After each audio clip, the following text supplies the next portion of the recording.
Hello and welcome to the Polish RPGs channel, where we talk about tabletop RPGs with Polish accents.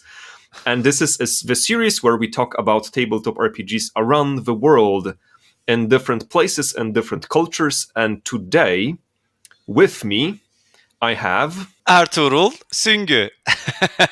Hello, and thank you that you're having me. I know my name is pretty hard to pronounce, but yeah, still. I mean, I'm an assistant professor in the digital game design department in Bahcesehir University. We call it Bug Lab. And I'm at the same time editor and author in a Level gaming magazine. Since 2008, I'm reviewing and previewing and writing about the games. And I'm a part game designer, who really enthusiastic with the board games, card games, any kind of games. And I'm an editor of so many different game-related books. I'm an editor of for example, the comic book series. I'm an editor of the Guinness World Record series. The Guinness World Records Turkish edition, the gamer edition. It's been published in 3 volumes. All of them are edited by me. And the Arthur MacLeod's the Understanding the Comic Book series. It's a really good academic source, actually, at the same time. 3 books published. I am the Turkish editor of those books. And I'm giving, actually, the Culture of Comics, the class called Culture of Comics, too. By the way, I'm giving the classes like Fundamentals of Game Design, the Criticism of the Video Games, Games and Narrative for both an MA and bachelor degrees, the Culture of Comics again, the syllabus that I may create by myself again, and games and culture. My main aim is generally working on the cultural things about the games and the fundamentals of the game design. So here you are. It's basically me. I don't want to polish myself. You can Google it. You can reach my papers. I have so many English papers. That's how I found you, actually. That's because of a paper I found where I was Googling tabletop RPGs, Turkey and whatnot, and I found one of your papers and read it. Thank you. The contents are going to be revealed in this podcast, and probably the list of your works might be found in the description. I'm guessing I'm going to probably put it down there for anyone who wants to have access. So, right man for the job. So I like to start with the biggest context, just to understand everything, to have a big picture overview. So I would like to ask you about the general history and culture of Turkey. So this is not yet games, just overall history. I guess beginning with the questions like, when does Turkey start? Like, what do you consider Turkish history, and how does it go until we are here at the point where tabletop RPG games are introduced? Yeah, again, as always, using the word Turkish and the Türkiye is a little bit different. When you look at the historical context, right? Because right now we are living in the Turkish Republic, being found Mustafa Kemal Atatürk in 26 November in 1923. So this is the Republic area. But before that, we have a very long period of Ottoman Empire. They are belonging to, as far as I know, I'm not the historian again, so as far as I know, they are belonging to the seeds of the Seljuks, right? Seljuk Turks. They come from the Asia Minor. They were in the Asia Minor, and they came through the Anatolia, and then they fought with the Byzantium, and they become a banner lords, like giving some gaming references too, in the Anatolia, separated, right?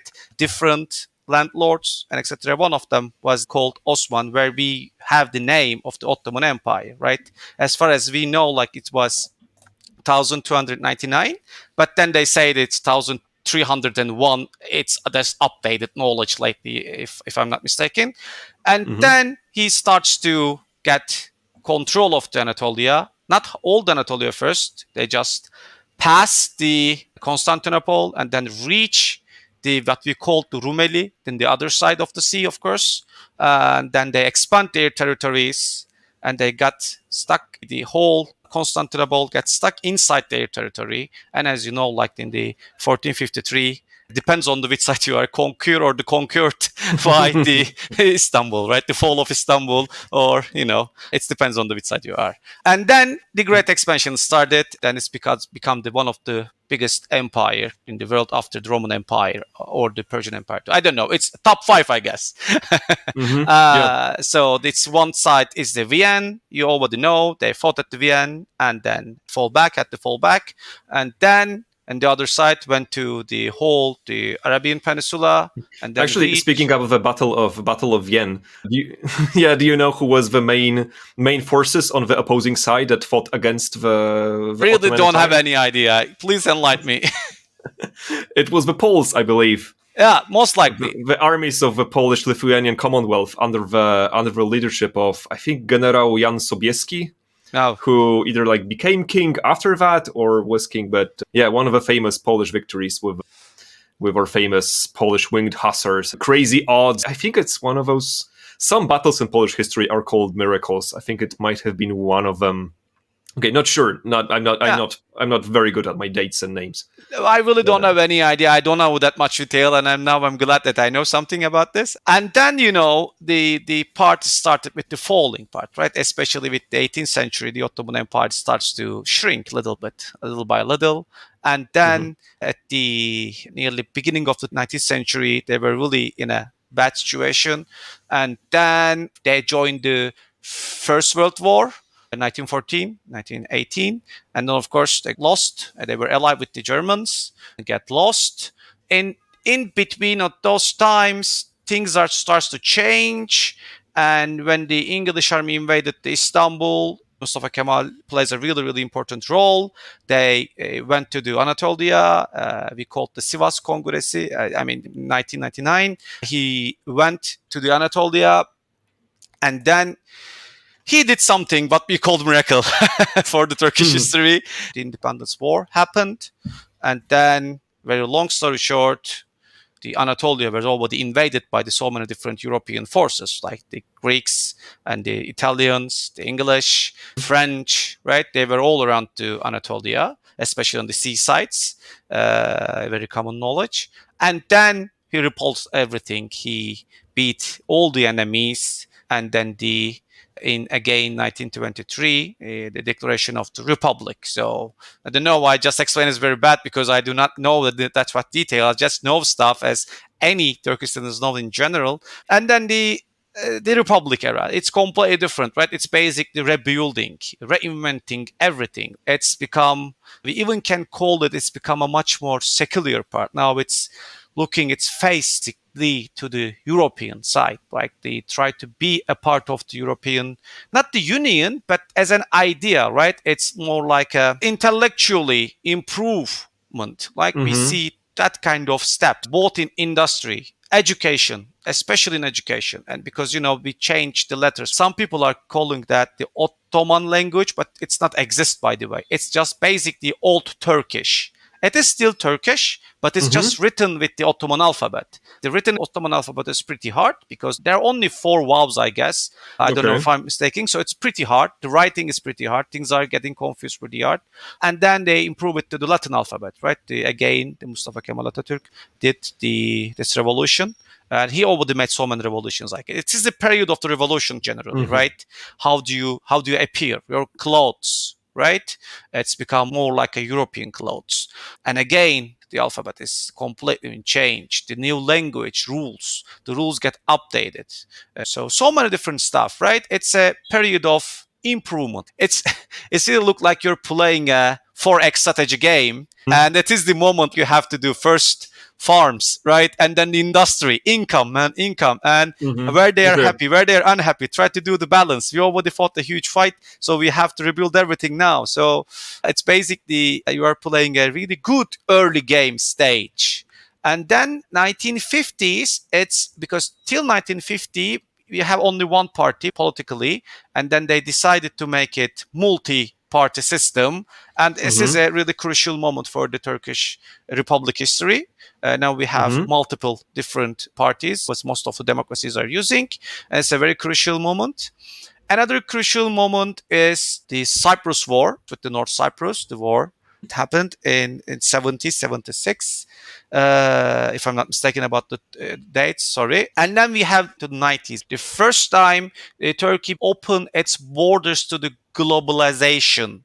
Generally, right? The trade, to be able to do some trades with the overseas. Things are being so much different. We called the Özal. It was the President Özal. It was the moment when he decided, if I'm not mistaken again.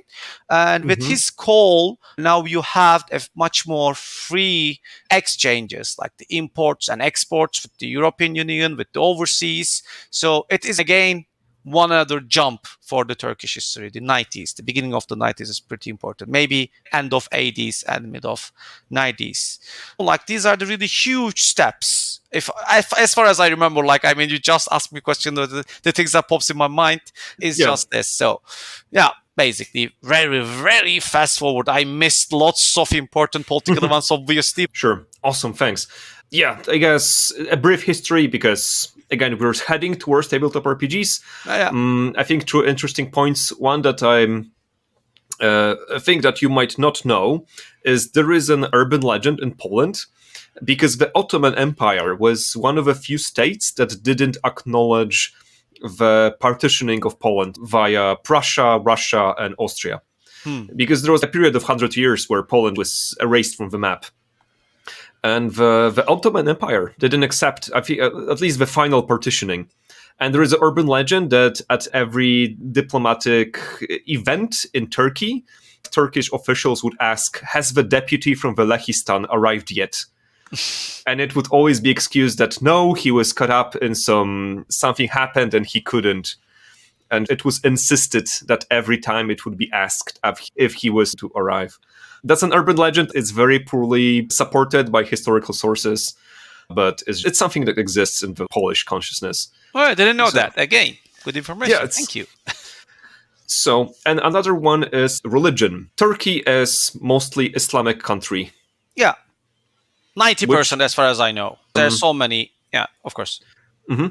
What about the denominations? I'm not an expert on Islam, but I know there are few major denominations that vary very differently. And like, what does it? Sunnis and Alevis. I don't know in an English pronunciation. I never ever tried to tell them in English. The country is 75% is, as far as I know, they are the Sunnis, and like 12 to 13 maybe. The remaining parts is like the Alevi part. Yeah. Do you know what the differences would be between a Christian country, or like a historically Christian country? Like? Because I understand you were in Europe. You did visit Europe. You did live in Europe. Yeah, a lot of them, most of them. So I guess you have an experience of what a Western European country is like. Yeah. Yeah, of course, you can start if you're looking for general differences like the architecture, right? The Ottoman Empire affecting half of the Europe, nearly maybe the quarter of Europe. So you can see the similarities. Like when I visit some European countries where they are under effect of the Ottoman Empires, like more than 100 years, I can see some similarities, but still they are completely different, right? Structures, roads, for example, even though most of us who lived in around this territory lived in still the Roman roads are still using the same principles. The differences are the structures in general. The buildings, the architecture, and the people are completely different, right? The acting and reacting, your background, your ethic values, your moral values, your way of understanding the world, your way of understanding your own religion by itself is all problematic. Not all the Catholics are understanding the Catholicism in the same way, right? Not all the Muslim Alevis are understanding religion the same way. So it's a little bit personal too, right? It's combining with your knowledge, your education, and with your surroundings. It's all affecting. And it leads us to the culture, right? Actually, the upcoming question. Yes. So I guess the Western perspective, or at least the Polish perspective, is that Turkey is the most Western of the Islamic world in many ways. That is correct. Also, it joined NATO, so it's officially also part of political structures of Europe. So it's considered part of Europe. How do you consider yourselves as Turks? Like, what are the perspectives? Do you also consider yourself to be a Western? It depends on where do you live. Like the Turkey is, it is a huge one country as like Anatolia, right? But where do you live is completely different. We are not look-alike. Like we are sharing the same common grounds most likely. But again, like I by myself, I grown up more with the American culture, the Western thoughts and ideas, right? I'm from Antalya. I don't know if you ever heard of Antalya. It's a kind of a place like a California, like not like that rich, but the idea, it's warm, it's relaxed. When I was young, people were walking the streets with their bikinis, right? Because it's so hot, and it's so logical to do that, right? Nobody's never turned to you back. Like we're talking about more than 40 degrees in the summertime, and lately it's like reaching the 50 degrees with the global warming. We're talking about insane amount of heat. Yet, if you go like 500 kilometers to the middle of Anatolia, you cannot find anyone with the bikinis, and people most likely do not accept the fact that you're wearing your bikini inside the city. So it's this kind of mentality. Which part of Turkey you are talking about, right? The people who lived in the Black Sea side, the Karadeniz, they are completely different ethnicity, right? The West is different. East is different. Even the small cities have their different orientations, right? I by myself, because where I live, how I grow up, what they taught me, who I become, I feel like I belong to the European country because I never got any cultural shock, right? Because the cultural shock is the important thing, I guess. When you see that, when you don't know what to do, right? Should I hold the door or not? Is it the bicycle road? Are we able to? No. Should be how careful I am. I have to have many different small things gives you lots of different shocks, right? So culture shock. I by myself know, like I know, like me and my surroundings, my students, they all feel like in that way. But at the same time, economically, you cannot feel because the country is constantly having an issue about the economic. Right now, the euro is, I don't know, nearly 30 Turkish lira, 29 Turkish lira. 3 years ago, it was around 5 or something. It's insane, man. Like, I mean, I've been in the Gamescom. Like, I mean, giving one, but it's actually 30. Dude, like, I have to buy a board game. I have to buy some Magic the Gathering boosters. I need some new stuff for my Warhammer army. I have to spend some money, but it's so expensive now. But at the same time, most of us feel European because for the goods, you can basically find anything you would like to. I mean, if you live in Istanbul, I'm even 10 times luckier than any common European city. Like I've been in Köln, for example. I'm generally going to Cologne. Or I lived in Münster, Stadt Münster in Germany, if they're familiar. Hello. I lived in 3.5 years. So they're small cities, right? Hard to find stuff. But living in a metropole like in Istanbul, I'm able to find anything, right? But when you go somewhere else, more in the deep sides, you are getting away from European thoughts and ideas because it's more like Anatolian. I don't know if I can explain it in detail. By the way, not everyone in the other side of the Turkey, it's staying away from the European thoughts and ideas, but it's just, the Anatolia has its own roots, its own culture, because the cultures are mixed a lot during the time, right? We are not talking about the one culture in the Anatolia. Imagine that, from the Sumerians till the Ottomans. Yeah, because historically it's like Sumerian and Hittites and then Persians and then Byzantines, Seljuk Turks, Ottomans. Yeah. And that's just talking about like major empires, not all definitely. The minor. There's so many different other subgroups of people. They lived and died in this territory. So, of course, they're affecting. But lately, more modern world, I by myself, like I'm consuming most likely and approximately European Union people consuming. I'm a gamer myself. I define myself as a gamer. I'm consuming the same thing you do. I'm buying my books, my RPG books, my dice sets. I found something interesting. I'm buying in that dice set too. I'm collecting comics. I have Warhammer armies. I'm playing Magic the Gathering. But again, if you look the numbers, people like me is most likely very few, right? But again, they know. They're familiar with.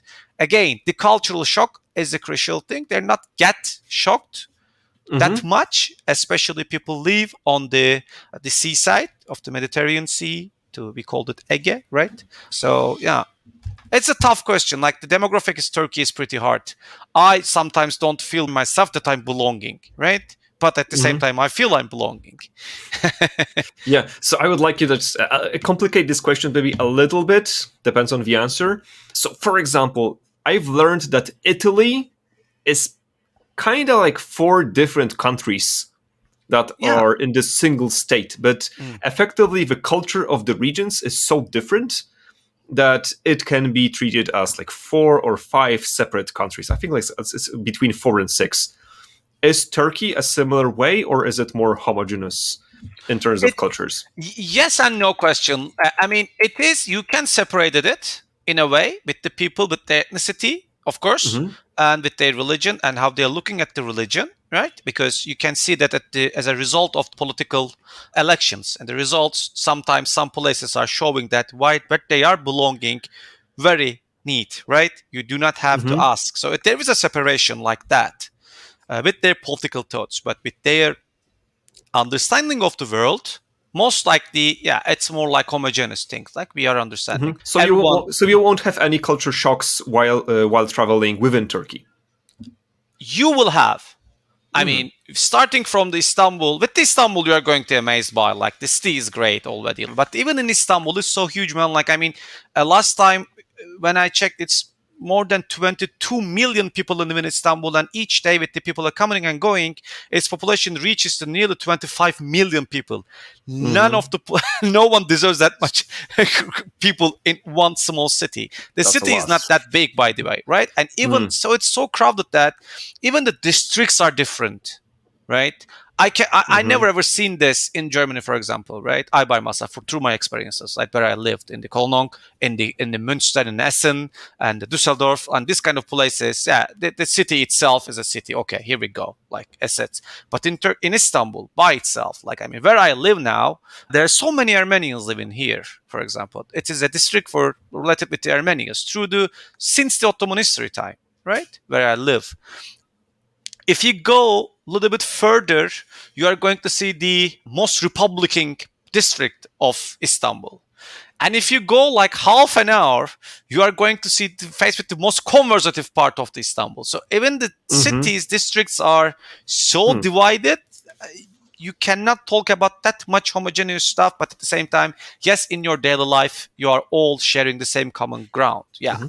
So if you were to create an RPG setting, the Istanbul would be enough to be a setting of its own. Yeah, and they did it actually in the Vampire the Masquerade setting. There is one book, if I can find it, I don't know what. There's so many books, but there are one book. It's happened in the medieval times, like if I'm not mistaken, the 15th century of Istanbul, if I'm not mistaken. So it's a great idea, like being a Nosferatu in Istanbul under the spheres of the Topkapı Palace or the Blue Mask. This kind of ideas is already used by the World of Darkness team. Yeah, and by the way, we played Mage the Ascension game back in 2000s. We played it in Istanbul. Like, we tried to hide our identities with our superpowers. So it was a really interesting game because the district, the city, and the architecture of the city, it's so old and yet so new, right?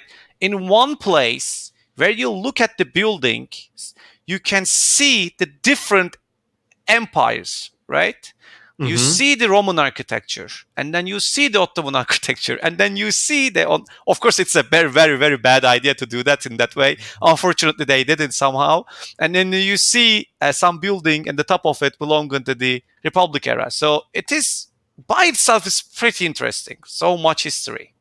Any other settings you know of that depict Turkey or some sort of parts of Turkish geography or culture? I really don't know. Like, now I don't. I just remember that specific World of Darkness setting, the Vampire the Masquerade. Because generally, I don't know what's happening while we are playing games. But while we're playing games, we are not looking for anything specific in Turkey, right? We most likely try to do some medieval European stuff generally. But we have some settings. We have some people who made some settings. We have developers, like they made some books. If you want, I can show you, by the way. They create some settings. It's something else. It's not the answer you are looking for. But other than that, I don't know if there are some specific Turkish settings.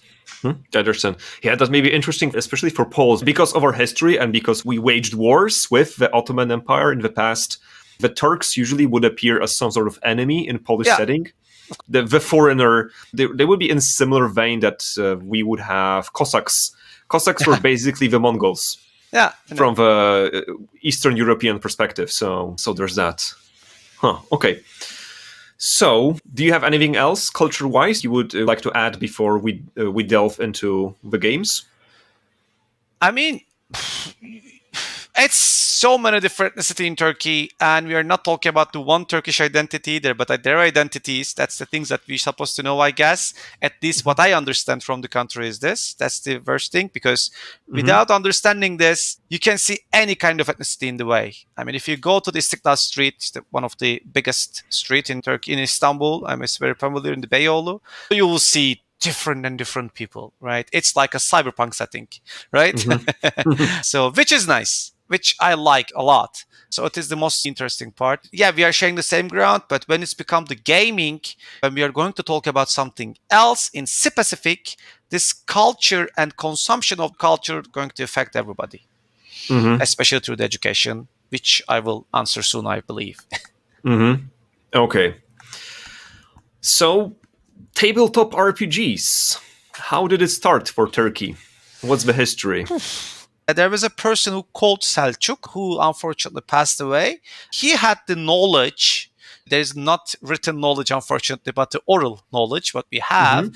It's first time it played at the start of the 90s in Adana.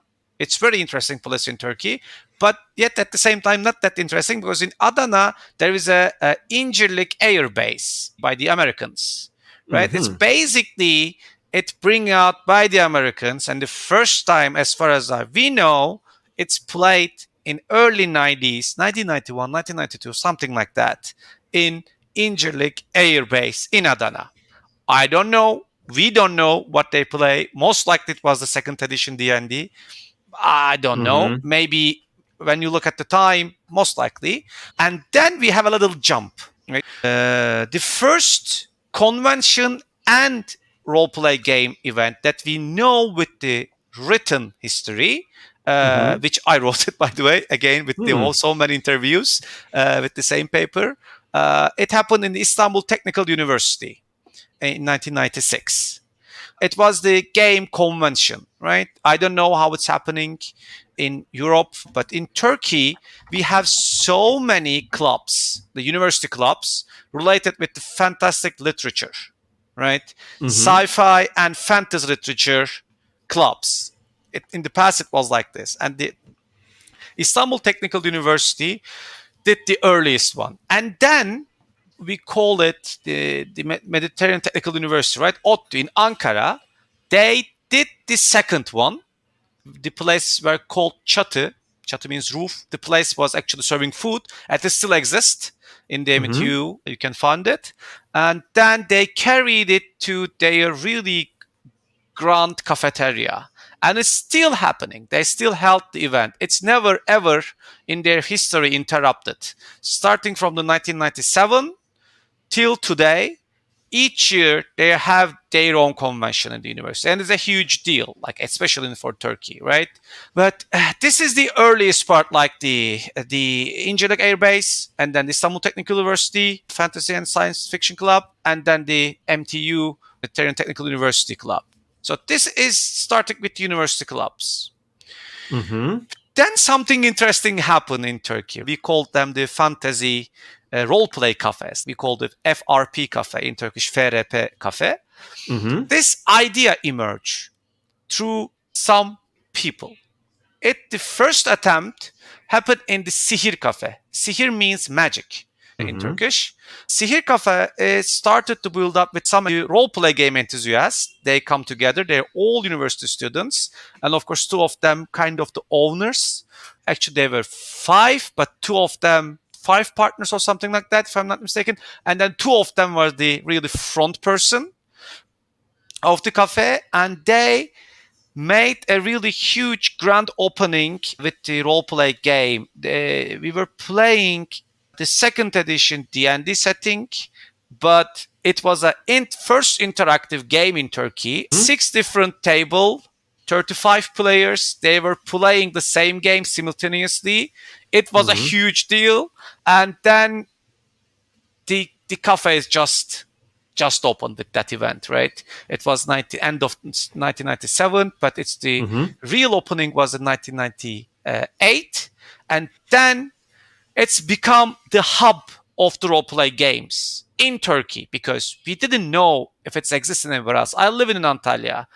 somewhere really else from Istanbul. But my family went all around Europe, and then they end up in Istanbul, and I just found that place, and I just joined them. The cafe was like I can send you some pictures. I have their photographs and everything. I have a really, really ancient stuff about the history of the Turkish gaming, and especially roleplay gaming. I can send you some. It was a book shop, but the books were generally and mainly about the Dragonlance, Forgotten Realms, and then of course I was selling the Dungeons and Dragons second edition settings, Fifth Age Saga settings, some alternative books, and this kind of all fantasy fictions and sci-fi stuff were in there. There was just a cafe. You can order some stuff, and the things that you order, the menu was completely unique. I also have the menu. The owner handed me over the menu because the menu is one of the most unique item, let's say, even a grail in the gaming scene of Turkey, because everything has a different name, right? You can order the mana potion or health potion. Actually, they were just soda, but they're putting some colors in it. But now I see that they become popular after the 2000s. But we already had it earlier, right? And I've seen so many LARP games if we were drinking kind of stuff, and I see that we knew that we did it earlier. And of course, there are so many sandwiches. They're completely related with the fantasy fiction games. Like, for example, they have the one sandwich is called the Dragonesti. Dragonestis were the water elves from the Dragonlance. And imagine that, what you have in the sandwich. Tuna fish, of course. It's completely related with the names of the race and then the food. So it is always happy. And they have the Kandar, for example. The Kandars, again, from the Dragonlance. They are really silly creatures. They can steal anything, anytime, and you don't know what they have in their pack, right? Their bottomless pack, actually, they have. And whatever you order, the things were kind of something related with the Kandar, because it's really hard to guess what the Kandar have. So, and I can send you the menu too. It would be really interesting to show people. Even though it's writing in Turkish, but still you can understand through the pictures what you're ordering, right? There are also some dad jokes inside it, right? And it's like it's pretty early for to do that. It's especially in Turkey. I mean, even for the Europe. So the cafe was just an old place. There were people, there were tables and chairs to read some books and eat something. But downstairs you have like a dungeonish style, like not completely fully furnished and finished structure, right? On purpose. And of course, some money issue too. Like they can't finish everything because they try to do everything by themselves. And you have 3 long tables to play the role-play games. And then they added one more. And the upstairs, they put some computers to play StarCraft. We were playing insane amount of StarCraft, the first StarCraft game, until the Counter-Strike and other stuff, but we were generally playing StarCraft. And then they have the upstairs, and the upstairs become additional FRP rooms. And at the starting of the 1999, we learn about Warhammer, the curse. The war game or role-playing game? War game, because the role-play game wasn't exist in 1999, if I'm not mistaken again. It was the first edition for sure. It was the first edition in 1999? Really? I am from Poland. Yeah, I know my Warhammer. Really? I'm terribly sorry. I thought it wasn't exist. The second edition was 2000 something, 2000. Yeah, it is 2000 something. The second edition was it? Okay, then. Yeah, okay. Yeah. The first one was earlier. Yeah. Okay, but terribly sorry. My bad. Okay, so in Turkey it's just the war game at this time. I mean, and then we start to do the wargaming era at the same time at the same specific place, the Sihir Cafe. In 1999, we ordered the first 6th edition set, Orcs and Empire Army. It was the beginning of the 6th edition, but we already had the 5th edition, but we didn't have the miniatures. We already played some 5th edition Warhammer Fantasy Battle, and then we start to play the 6th edition. And it's become a really interesting place all of a sudden. Some people were playing Magic the Gathering. Some people were playing role-play games. And we were painting our first new miniatures in the upstairs. And, we don't know how to paint. And then we making our own table and etc. Until 2000, things are really changed, right? And 2001 was the Lord of the Rings 2. And with the coming up the Lord of the Rings on the TV, the cinema, whoa, we were so up, man. Like everything is like what we would like to. Like it was like a dream. And then that place bankrupt in 2002 or 3. And then it's reopened. But when it's reopened, the Sihir Cafe, now it's completely become, because the earliest version were much more like a dark, because everybody were listening to metal music, of course. It wasn't even a choice, right? The theme was dark. The bookshop was dark, in basically, even though there is a light, but you know my point. But when it's reopened with the more like a Warhammer shop plus roleplay game cafe. Because we were so many players, we suddenly have, I don't know, like we were at least 25 to 30. I'm saying so many, but for Turkish standards, it's like really so many people. It was like 25 different people were playing Warhammer, and they decided to renew the cafe as a Warhammer cafe in the main theme. So now instead of the tables where you eat, now you have 6 different huge, well-prepared Warhammer boards to play Warhammer, and so many different supplements, houses, fences, you name it. You already know Warhammer. So it was a really fruitful place. And the downstairs, we have 3 different separate rooms for roleplay games, and we have a really huge bench work to do your paintings and whatever you do. This is the Sihir Cafe till 2005. But at the same time, in 2000, we have Saklıkent Cafe. They were more open to the same district in Istanbul, in Beşiktaş. The Saklıkent Cafe, the owner, both of the owners are my friends. The owner, Yusuf Kemal Vefa, long story short, 2000, the Saklıkent Cafe is opened. And 2005, it's also bankrupt. And then Yusuf never stopped doing this business, like with the Magic the Gathering. It was mainly focused on the Magic the Gathering because the owner would like to play the Magic the Gathering a lot. It's a classic story, right? But it was really dedicated. He was really going overseas, even in the early 2000s. Again, they have the World's Team. If you look for the records, you're going to see so many Turkish World's Team in the Magic the Gathering World's events. And then he never stops. In 2006, he renamed the brand with Pegasus Oyuncak, Pegasus Toys. He imported the McFarlane toys to some Italy figures, and then constantly buy some Magic the Gathering and Yu-Gi-Oh, etc., etc. And 2011, they opened a new store called Pegasus Toys. It was actually the Saklıkent Cafe again, the same people doing the same thing, but the name changed. Like 5 or 6 years, do not have any showroom, and then suddenly they have the showroom. And I became the manager of that place too, by the way. While I'm doing my PhD, I was the manager. And at the same time, I was still writing and publishing the gaming magazine. It was a hard time, but fun. And then in 2016 or 15, they also start to sell Warhammer miniatures. Now, the Pegasus Toys, starting from 2000 as a Saklıkent Cafe, as a role-play game cafe, now they have a really huge place. I never seen that huge store in Europe by my bare eyes. 500 square meters flat, 3 floors, and you have so many Warhammer tables, so many Warhammer equipments, you can't believe. Because, generally Games Workshop stores are pretty small. They would like to sell you the stuff, and you have to play in somewhere.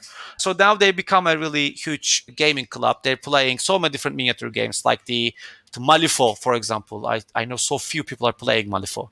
You name it, like all the miniature games are playing. Napoleonic Wars even. Who plays Napoleonic Wars? I'm terribly sorry. I can't paint that kind of small miniatures. They're pretty small. Flames of War they're playing. We are really enthusiastic about the Second World War, by the way. So you can't believe the gamers of Turkey, how deep Second World War knowledge we have, because it's a nerd stuff, I guess, a little bit.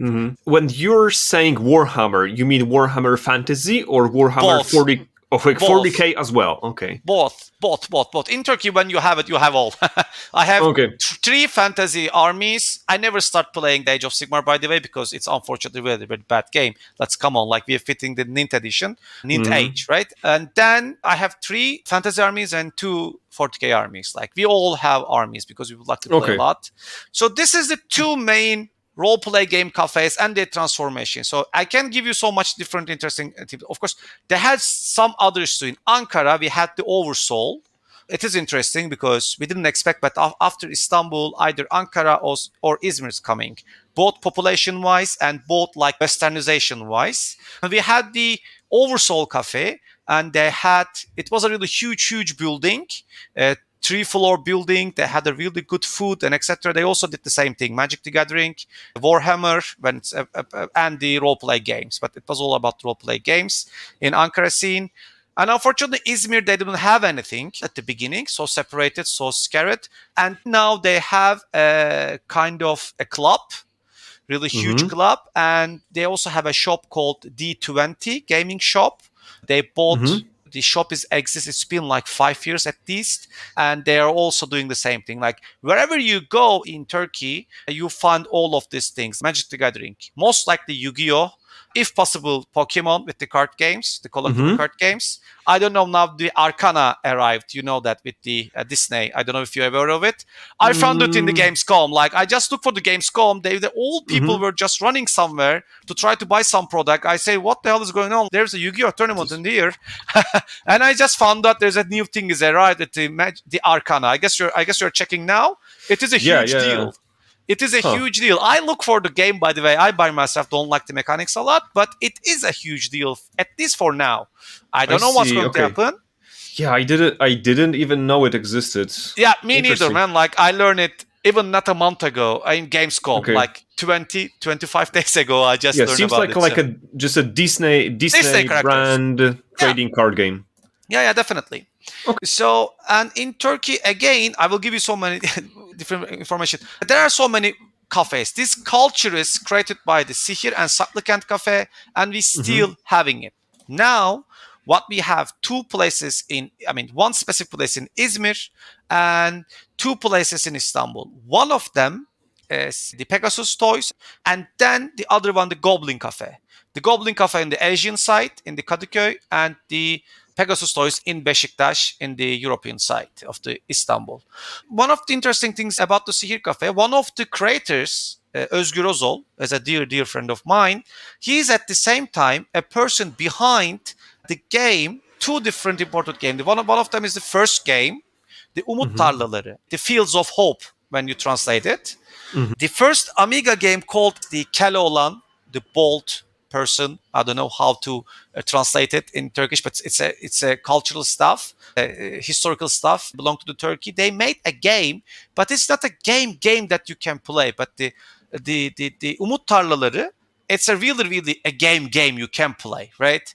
I don't know what you mean. Like in 1994, we are mentioning about the Amigas and Commodore world, and then in 1997 they made a really important game, Lale Savaşçıları, the Tulip Warriors. It is a pretty important video game because they're all made by the role-play gamers. And it is a turn-based role-play game, like a Might and Magic series. Not the heroes. The combats are like a heroes of Might and Magic. But way of your playing during the sessions with the scene by scene is Might and Magic, right? Okay. And it is an amazing satire. I guess you're familiar with Monty Python and the Monty Python series, right?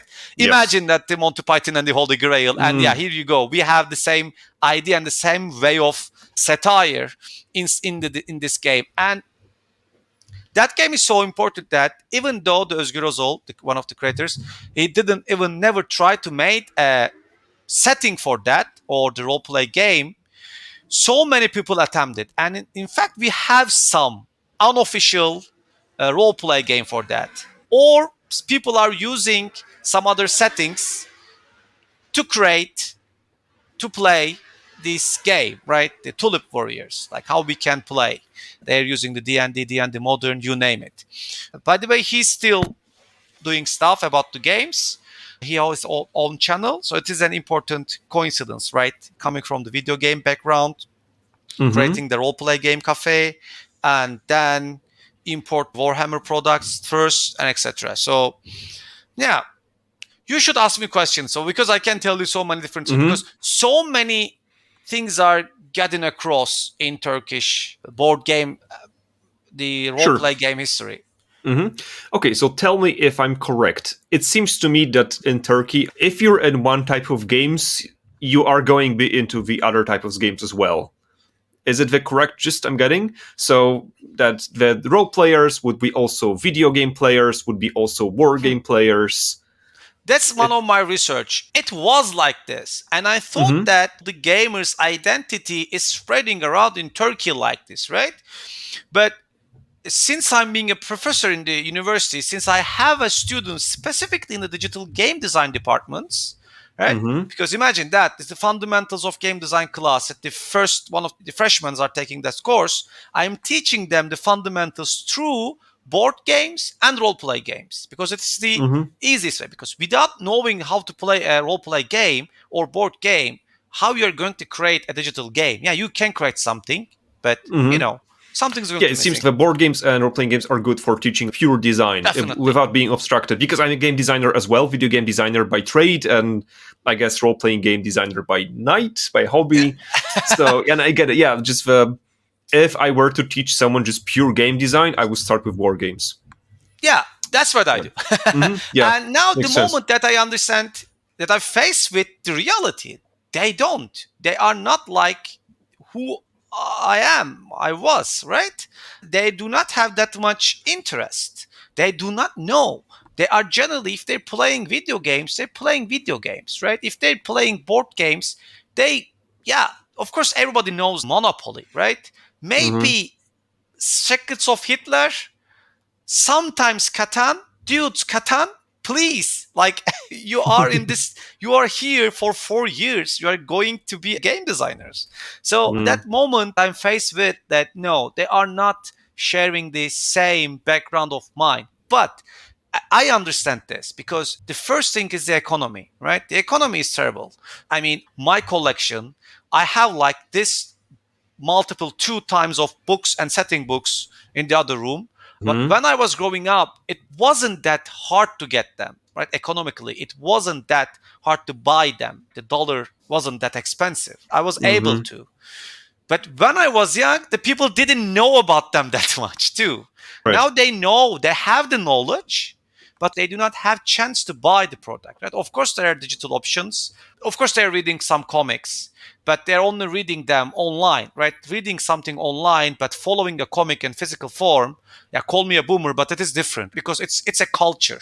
Going to the comic shop in Turkey, talking with the clerk, most likely your friend, talking with him, looking for the preview and sneak peeks, what's coming, looking for something, and being inside that job, right? Because you're in the comic store now, you are constantly seeing something new. It's different. Then you are looking online and pick something and read. So they don't have that culture. They are not collecting books. I'm not talking about hoarding, right? The hoarding and collecting is 2 different things. So since the economy is devastating and the gaming culture is not improved as when I was young, right? So now I see this. But now things are a bit changing in Turkey. I can see that again with the Baldur's Gate 3. It's a really good impact, right? How now so? People are, I mean, because everybody's playing that game, right? Then you should play too. But the way of playing is not like playing a League of Legends, luckily.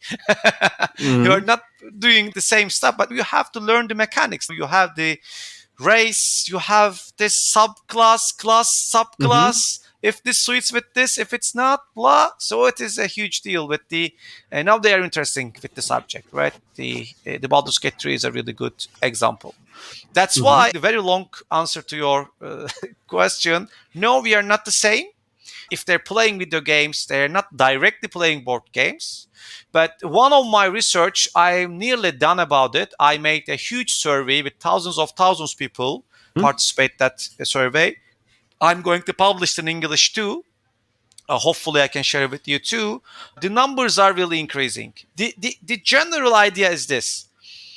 I had the chart and I give them the role play game, board game, sci-fi, fantasy fiction, board game, card game, anime, manga, cosplay. The question was simple. Of course, it was very detailed, the research, but basically like this. I always pick something. I'm telling you, dude, pick something. Video games. If you are playing video games, none of these subjects are alienated to you, right? And most of the time, yeah, they're not. And I'm increasing this momentum. And I'm saying, okay, at least 3 of them you're interested with if you like to play video games. And most likely, yes. three of the subjects are they interested with, right? There are so many different questions like this in this research, and then the research shows that they are familiar with, they are interested, because the effect of the Netflix, effect of Disney channels, the sci-fis is everywhere, fantasy fictions are everywhere now. You do not need to go and read Tolkien like I did, right? Now the fantasy fiction basically everywhere. You do not need to wait a specific cinema movie to see that reality, right? Imagine me went to the Matrix in 1999. Your life has changed in that moment, right? Because it depends on your age. Yeah. I was like 15, like when I was faced with the Matrix. It was a really crucial moment of my lifetime. You are 15 and you're facing something and it is incredible, right? So since the consumption culture is the keyword, actually, it's changed dramatically and it's become fast food, of course. They know, right? Even Warhammer. I don't know your age, by the way, but when I was playing Warhammer, people didn't know about Warhammer. Most of my friends learned Warhammer through the Warhammer game and not the PlayStation 1 Dark Omen game. They learn it with the Dawn of War game, right? Made by the THQ. That is make the Warhammer popular in Turkey, really. They know, oh, you play the Warhammer. Dude, I have an armies. I'm calling you for ages to come and play with the miniatures. I see. And you're not coming. And now you see me the Warhammer. Yes, of course, Warhammer. So it By the is way, also interesting. I did learn about Warhammer 40k universe through Dawn of War, actually, through Dawn of War 1. I mean, I did hear about it before, but yeah, my first real contact with the universe was Dawn of War. Many people, many people, like even around, even the people I called, and I'm telling you, it exists. Like, and I have an armies in my home. People, come on, like we can do this. No, again, a different culture, different consumption, different understanding. Because I remember this so clear. People around me telling me, "You giving that much money for miniatures?" Of course, so many people are still saying that, and now they know it. Now people in the gaming industry playing board games, card games, whatever they play, now they understand why they're expensive. And they know what they do. Yeah. It seems to me that fantasy cafes were an important factor in this. Because I'm assuming, back in the 90s, if you visit those locations, it's all the games, right? It's the place, as you mentioned. They have video games, they have role-playing games, they have war games. They have board games probably as well, right? No, the board game culture, by the way, I can interrupt. The board game, the Europe board game culture wasn't exist in Turkey. So few people were consuming it. They have the board game enthusiast Facebook group, and now they have so many. It started in 2015. There's a company called Neo Troy Games. They got the huge names like a Catan, Carcassonne kind of names, and they translate them into Turkish. And then starting from 2015, we have increasing amount of people who familiar with the Europe board game model. Before that, no, not a chance. Okay, before that, Monopoly, I'm assuming? Yeah, of course, everyone knows Monopoly. Like I was a child when I faced with the Monopoly, right? Of course. Yeah. Okay, are fantasy cafes still around? Yeah, I mean, not the same format, because making them the fantasy cafe again, because it was their appearance. They are the people who are visiting that place. Their age, people were pretty young because there wasn't a like exist, right? It was the only thing, and people going to there in between ages like 15 minimum to 25 in maximum in general, right? And it was the first time it's happening. Again, they bring their identity, and this identity actually, it wasn't their own identity. It was taken from the United States, because the role-play games, the fantasy literature from England, from the UK, and this kind of things that they consumed, right? And they make new. They take it from overseas and create new stuff with their own identity. So they start to play role-play games. Yeah. I remember from your paper, you also mentioned conventions. Sure. So many. All the FRP cafes made their own conventions. Nearly every 3 months, they were making a different game conventions. I mean, different setting conventions, because we're constantly playing role-play games. I remember when we started to make a Warhammer campaign, it was like 2002 already, or 2003, something like that. But before that, it was constant role-play game campaigns. We were mainly playing the 2nd edition, of course, and then the 3rd edition. But most of us didn't like the 3rd edition, D&D campaign setting. But when the third and half in 2003 published. It was the edition we are looking for. By the way, I'm still, if someone asks me to play D&D, if it's going to be D&D, because generally I don't like to play by the way, I do not like to play role-play games with dice. That's why I'm playing the Saga setting, Dragonlance Saga setting. It is the best setting ever created, unfortunately, sorry. You have to play and then decide, please. So, what was the question again? I have so many things in my mind. Okay, the initial question was about conventions, but The conventions. But you mentioned D&D third edition, third and Yeah, third and half edition, it's increased. And of course, the fourth edition, even, it's the worst thing the Wizards, of course, ever created in their lifespan, I guess. No then one's D&D forfeit. Okay, D&D fourth edition, it doesn't exist for us. Interesting. It's just... I found that D&D fourth edition that game designers tend to like it. But you seem to be an exception. Because my perspective is that it has many faults, but in many ways, it's very consciously designed. It's a game that knows what it wants to be. It's just that what it wants to be isn't what many people wanted it to be. No, because it wants to be World of Warcraft. They think that the World of Warcraft is a really good game, which it was in 2008, especially they made the peak, right? 14.5 million subscribers. Matthew Colville said that he's friends with people who designed 4th edition, and he said that, no, it was not their design principle. I know, that was the years when World of Warcraft was becoming very popular, but you can argue that as a combat game, as a combat board game, actually, D&D 4th edition is pretty good. Between 1 and 10th level, after then it becomes unplayable, but... Other than that, if you want specifically a combat game, I would argue No, I don't want. I'm not looking for a combat game. The roleplay game is, for me, is a dramatic supplement game. I would like to roleplay. I agree. That's in many what ways, I'm looking for. Yeah, in many ways, it would fare better if it was called like D&D Tactics, a spin-off. Yeah, then I'm definitely buying it. But you cannot sell me that. I don't think so many people played in 4th edition in Europe too. I don't think so. I think worldwide it was in Poland. It was. I'm not sure if it was translated into Polish. Even in the United States, people seemed to try it and didn't like it. But in Poland, not many people knew it existed.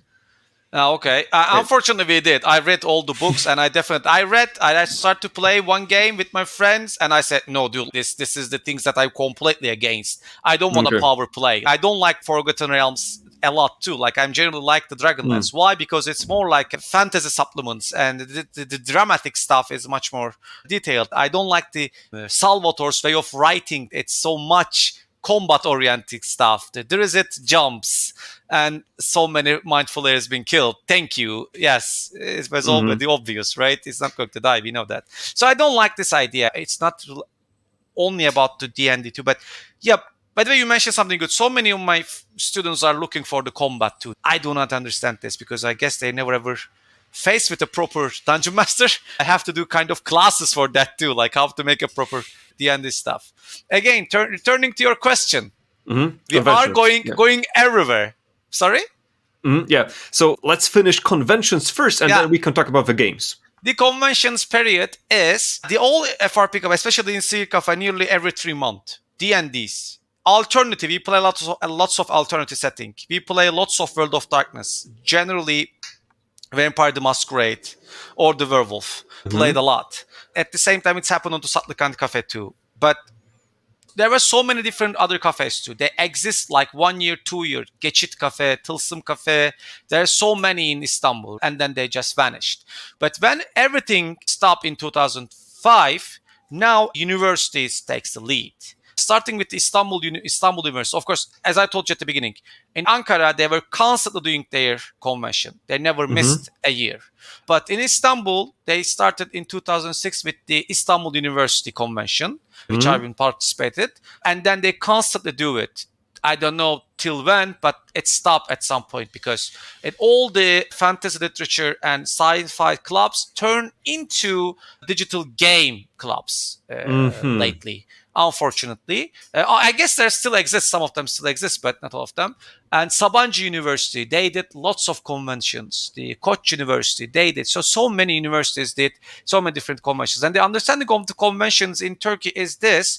They're opening a slots. They're calling for the DMs and GMs, whichever you prefer. Old school DM. They're calling you, and they're taking you are basically submit your paper. You would like to play this kind of game, this many players, this is going to be the setting. You are looking for this level of players, novice, beginner, really hardcore, who knows really everything about the setting, whatever. And then people are trying to attend your game, and you got your convention. And generally in these conventions, we were constantly playing role-play games.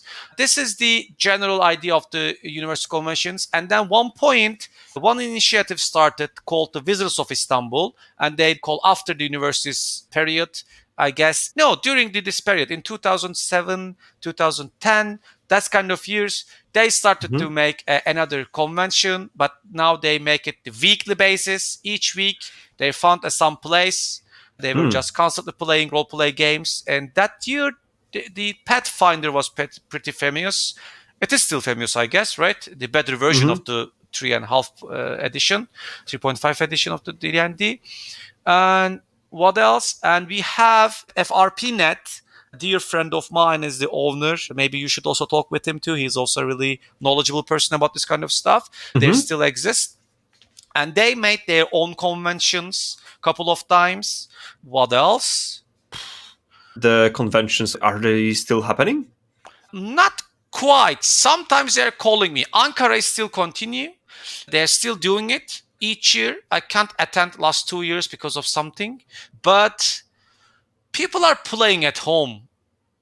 But they're playing a lot. Now, in the COVID period, some of my friends starting to do with the online D&D. By the way, since I'm a pretty old school person, I cannot do this. I never, ever able to play online role-play games because I need to be on that table. I need to be with you face to face. You have to hear me. I have to see you, blah. And they made, I can link you. They are like a large person. They're wearing all the clothes with their character, with their appearances, and it's been so many episodes. And they're publishing on YouTube. They're playing role-play games / LARPs kind of events. Like so many people doing it already. Yeah, we have this. Other than that, I don't think so many universities are doing that. But it's become like this. They are making their gaming events where you also have role-play game tables. Because board games arrived so late, right? And when it's become so late, the truck is full, man. Like so many games to play all of a sudden, right? It's booming. It's like a baby booming period in America. Like suddenly everywhere. There are everywhere board games. And still, it's hard to get. You cannot buy an approximate board game. Imagine that. The minimum wage in Turkey is like 11,000 and something Turkish lira. If you would like to buy a site board game, it's 3,000 and a half. Imagine that with your minimum wage and your board game. So you basically, if you're, of course, most of us not, but if you're living with the minimum wage, you're never ever going to buy a board game. It's not quite possible, right? Basic math. So since board games arrive so late and since they're so crowded and there's so many, board games lately a little bit more visible, but people are still playing role-play games again. The 5th edition helps them a lot. I believe in that. Because the less reading materials, right? People are not reading a lot as they used to, or I used to, as far as I can see. The 5th edition are easier, basically, of the 3.5 editions, easier and fast-forward version of it, and much more meaningful in some ways. So the consumption is easier, and they bring back all the settings, like the Ravenloft. They never ever read the Dragonlance, but they have the setting. So it's also interesting. Never heard the name of the Strat von Zarovich, and now they're trying to playing of it, and they're looking for the old books. I'm giving them, dude, like I have all the books. Come on. But it is interesting. It brings so many things back. It's really nice. They're bringing back the role-play game. No, again, they're not playing a lot. They're not visible that much, but better than 5 years ago.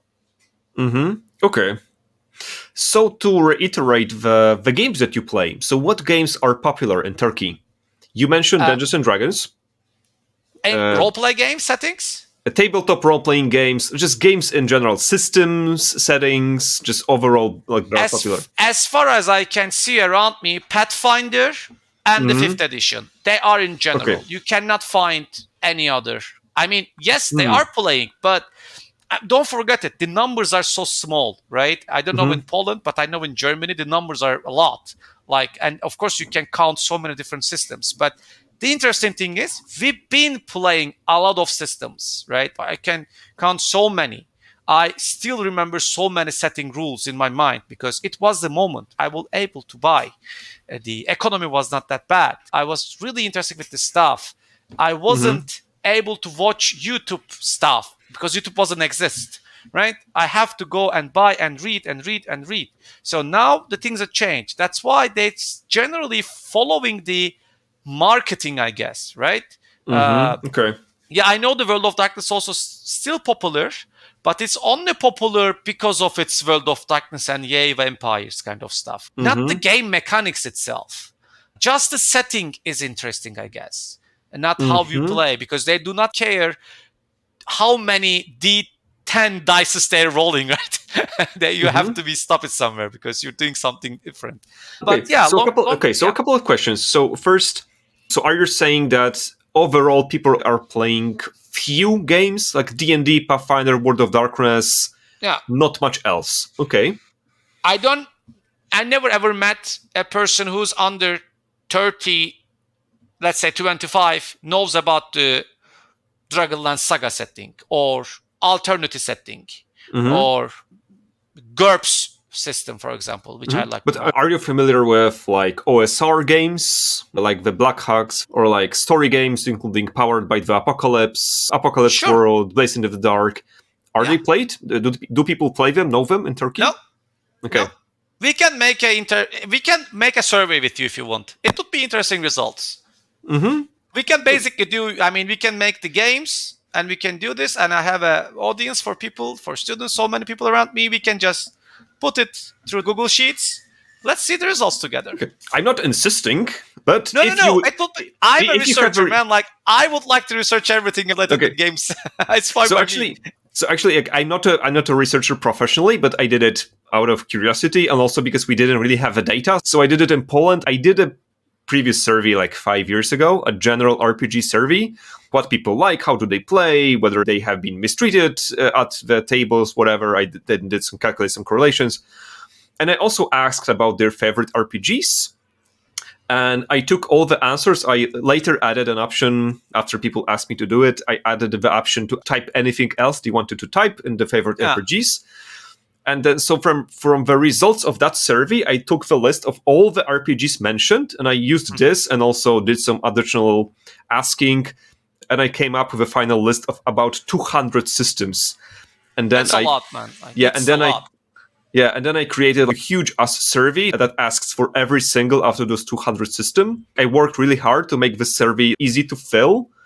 If they know the system, to rate it on a scale from 1 to 5, how much they enjoy the system. And then calculated a bunch of correlations, the popularity at first, of course, but then things like what are the systems that are most liked by women, for example, by men, or by people who are politically conservative, or by people who are introverts, and so on and so on. And it's an amazing research, by the way. Congratulations! I would like to see the results. Thanks. I can send you a link after. And we can do the same things in Turkey too, and we can write literally an academic paper about this. Why not? So, but right now, it might be the case that Turkey doesn't play a lot of games. It doesn't play wide. It doesn't play a lot of different systems. Definitely can't count more than 30. Different systems. You barely can count in the role-play game field. No. Because no one is selling anything too, right? The shops in Turkey right now, the game-related shops are generally a game. Let's count. They're selling Warhammer. They're selling Yu-Gi-Oh!, Magic the Gathering, maybe Pokemon, some board games. That's it, right? You cannot find any supplement books because it's so expensive and people are not going to buy them. They're going to find the PDF. They're going to find the PDF and read the PDF. But through the find the PDF, they need somewhere to learn about it. They need that community. They need that culture, right? That's the problem of creating a gaming culture, right? That's what I'm working on it in Turkey too. In generally, I'm trying to understand and writing papers, even books about the gaming culture and its evolution. And when you look in the Turkish scene, the problem is in generally is about the economy, right? I see. Before you mentioned when you were talking about your students, the younger students seeking combat in role-playing games. Yeah. And you said that you want to teach them the proper way of game mastering, the D&D. Yeah. So I wonder if you can elaborate on that. How do you play? How do you role-play? How do you run games in Turkey? Would you say that the game that focuses on the story rather than the combat is better? Is it considered better? You can give me your personal opinion, but also is it a prevalent opinion in Turkey that this is the proper way to play, for example, or do you just not really know? hard to talk about the Turkey in general, but in my time, I'm barely being a player. I was always a dungeon master because I was that person reading all the materials unlimitedly. That's why I become a scholar. So in the end, it makes sense. There were some people who would like to eagerly do some combat too, right? They were most likely playing the second edition D&D. The fourth and fifth wasn't exist in that period of time. If they would like to do some combat, even that annoying stuff, they would like to play the second edition. But me, myself, I always focus on the narrative. I try to give all the details. I'm not going to bother you with Wheel of Time kind of definitions, but I would like to define most of the things and most of the places where we are, what we are doing, what the weather condition is, and the things that you are asking me that I will try to answer according to the situation. The numbers, especially when being a D&D dungeon master, the numbers not always important for me, right? The DC 10, that person rolls 9. Dude, like if under these circumstances, yes, that's fine. I will give that the limited information about which requires 10, right? Most people are, especially again, based on my students' examples, the DM is generally try to win the game, but I cannot teach them. I'm always trying to teach them that you are not winning. We are all together, and we are all together sharing something. We try to share it, and you are responsible to give me this joy while you're also having joy this event, right? You choose to be a dungeon master, so you have your own way, and I'm not constantly killing you, but at the same time, if you really wish to die, of course you're going to die. Of course, why not? And it depends on the game. If I'm making a game in conventions, by the way, none of my convention games ever finished because one things lead to another, because I'm really open-minded while I'm being a DM. 2 of us would like to go on this side and 3 of us going to this side. And I'm never going to tell them, no, you cannot. It's not quite possible. Why? Because the left side is a dead end. It's a bad game, right? And I'm taking 2 of them to play with them, that part of their experience, and taking the 3 of them and then playing with them, their experience. So this is basically what I understand, right? What I'm looking for players to do that is generally their demeanors and natures, right? As long as they're acting through their characters, yeah, I'm playing that way. And in Turkey, it was like this. I don't know when lately, it's a little bit power play exists, but it's based on the systems too. Again, the Dragonlance saga system, no one knows. Maybe the people who's going to watch this never ever heard of it and never ever have the idea of playing a role-playing game with a card system. Again, 1,000 times better than the rolling a die. Feeling a rolling a die is something else, of course. But the mechanical wise and the situation wise and the card system is 10 times better. So we can make another episode to talk about this if you want. People who prefer or who prefer not. Yeah, that's how I'm rolling, basically. I'm not a power play guy. I won't like to be in this game, right? I want that narrative to continue. I would like to act being the keeper suddenly, being a soldier randomly. I'm changing my roles immediately, like being a goblin, being a kobold, which is 10 times easier, but hard to make a goblin and kobold sometimes because of the intelligence, right? Yeah, that's what I do. So I'm also thinking about I would say there is a spectrum. There are many spectrums, but one of them is you could have a game that's focused on players, that it's not really about the character, it's the player who's solving riddles, who has to overcome obstacles, win combat, but maybe using tricks or stealth or some weird means or creativity. Sure.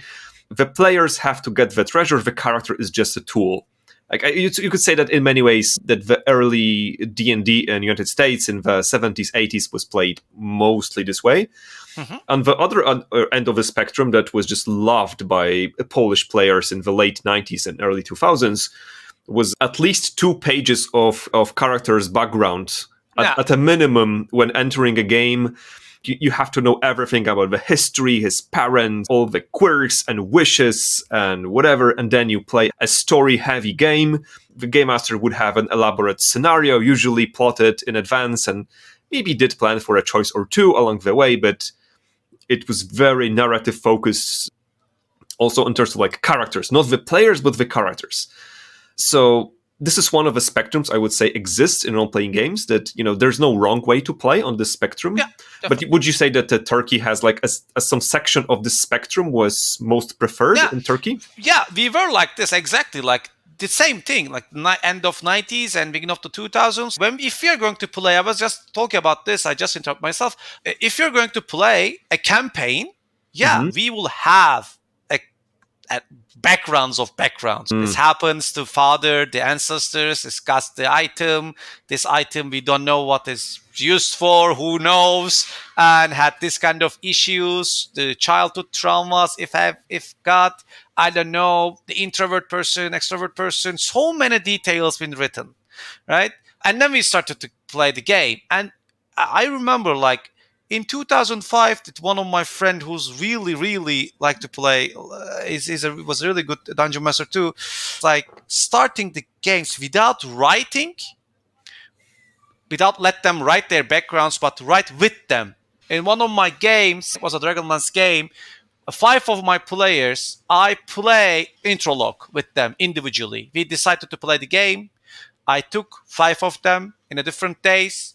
We played their background basically, and then we wrote their background together, and here we are. And now as a dungeon master, I am familiar with that character too, that person also have something with that character too, and then we started it. Sometimes the players, what the players can capable of as a person is much more important in some games. And in some games, we are looking for the characters. Me personally, I'm still on the character. I'm more in a theatrical part of the experience, right? You are someone, some race, some class, belonging to something, believe in this, and let's see what you do, where you are, what you're doing, what's your goal in this life, what's your goal in this campaign. Yeah. Mm-hmm. Okay. Thanks. I'm wondering about the demographics of players, just roughly. Before we started recording, we were talking that roughly 3 out of 4 players would be men in Turkey, and 1 out of 4 would be women, roughly. Yeah, most likely. Small percentages of women players. I mean, this changed in the digital game field. The numbers are increasing, but the board games is also increasing. But the card games and role-play games, no. Okay. Not that much. Also in Poland, about 1/4 of the players are women, but women also become game masters way less. Same. Okay. I don't remember the last time I saw a dungeon master as a female person. I really don't know. Okay. But most likely we have, but rarely. Okay, interesting. What about age? From what you said, I'm assuming there was this injection of role players back in the 90s. So I'm guessing that people would start role playing around 15 years of age, 15 to 20, and then would age up. But is it now the hobby of veterans, of people who are 30, 40 years old? Or did you get new injections of players? Yeah, it was like this for a while. Again, like until the 5th edition. Right, until the 5th edition, I haven't ever seen people playing. Like it was only me, my friends, and we were the only one who was talking about the role-play games, about telling stories from their campaigns, right? Telling stories, what happened, like I rolled the dice, 20, and again 20. Oh my God, like this kind of small talks. And then with the arriving of the fifth edition, it's changed, right? And now it's increasing. But again, our numbers is so much. Like I'm 38 now, right? Belonging the end of the 90s and beginning of the 2000s. And our numbers are still a lot than the younglings. But I'm looking as much as I can in online game sessions. Now I can see on the Discord channels, people in Turkey, they're also playing role-play games. If we are going to talk next year and the year after, most probably we are going to talk about much more numbers. I mean, the numbers will increase dramatically because now we have this aim again, like we had 20 years ago. Baldur's Gate 3 is a really, really good push. It's a really good representation for the role-play games. So I believe that it's going to increase because we as veterans, I'm barely going somewhere. Like I'm calling people to my home to play. Like I mean, I'm an exception. I'm a professor. I have my students. I can share with them. In the one class of mine, I can immediately share with 50 students the idea of role-play game. It's different, right? But with this kind of digital game design departments and the professors like me, most likely we're going to increase the circulation in a couple of years, in the upcoming years. Okay. Yeah, the future is going to be interesting, as always, I guess. Okay. Before, I guess this is relating more to the culture bit, but you mentioned something about sort of satanic panic in Turkey. Yeah. What's that about? I have to share about that, the raiding stuff too. Like, I mean, it happened in 1999. Satanic event occurred all of a sudden. All the media in Turkey all of a sudden tries to talk about this. And metal music, on the other hand, because they have to collaborate with something, and metal music, and you know how the metal music looks like, and how the metal music t-shirts look like. Imagine that the Cannibal Corpse t-shirt and the Cradle of Filth t-shirt, right? You know, you understand my point. It wasn't that. We already have the Metallica concert and Iron Maiden concert in 1993. The Turkey wasn't against that idea, but again, it was a minority. Not all the people were familiar with Iron Maiden and Metallica and the starting of the 90s. Of course they were, but not when you cannot compare the numbers like today. It's so much. Now everybody knows about them. Even though they have this concert, even though the city, Istanbul, hosts them with all the demonic things they're bringing together, especially in the Iron Maiden part, and not the Metallica maybe, but in 1999, all of a sudden, they said this one event happened. Actually, there was a murder happened, right? It was a really, really important crime that I guess they're still in jail. Something happened, and what they found them with pictures and things, they were related with the Satanism. That happened after someone got killed, and they sent to jail, and all of a sudden, the older media starts to talk about this, the Satanism. It's an illness. It's something that they're believing in the Lucifer. And of course, it's a complicated situation when you're in a Muslim country too. And all of a sudden, me personally get targeted the first time in my life, right? They started to describe the satanic person who wears black. Okay.